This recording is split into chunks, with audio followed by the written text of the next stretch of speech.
The pastor says that the thieves broke in through this gate right here after breaking one of the locks. After that, they went through the window that is now boarded up and covered with a trash bag. Police believe they have the man responsible for 2 shootings that occurred yesterday in West Metairie near David Drive. Yesterday, the city was a little more than excited after the New Orleans Pelicans chose college basketball phenomenon Zion Williamson. In a city known for its passion for sports, it's no surprise to see fans pumped about the Pelicans' decision. Details about Chase's funeral arrangements have yet to be released, but people are already starting to celebrate her life.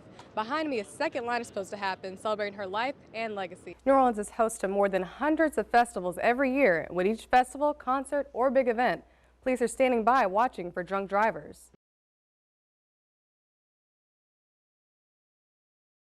For decades, there has been an ongoing battle brewing between the city of New Orleans and one neighborhood.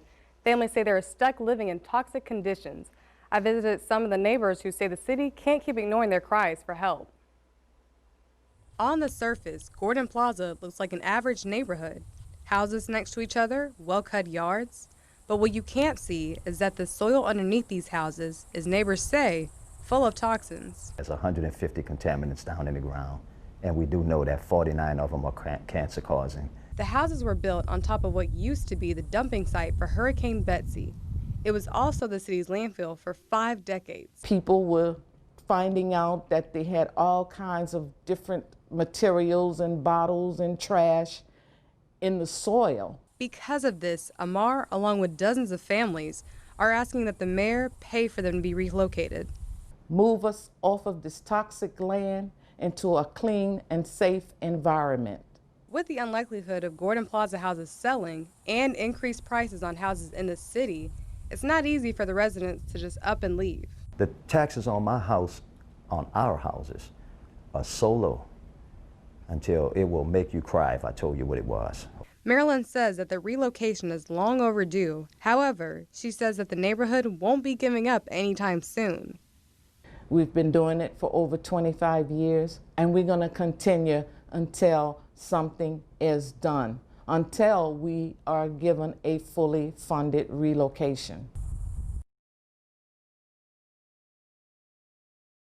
Following severe flooding on Mother's Day, people are wondering what changes will be made to prevent future flooding in the city. Sewage and Water Board Executive Director Gaston Corbin says the drainage system citywide functioned just as it was supposed to function, and that the pump lost power for an hour or so at Station 7 in City Park probably had little, if any, impact of the street flooding the city experienced.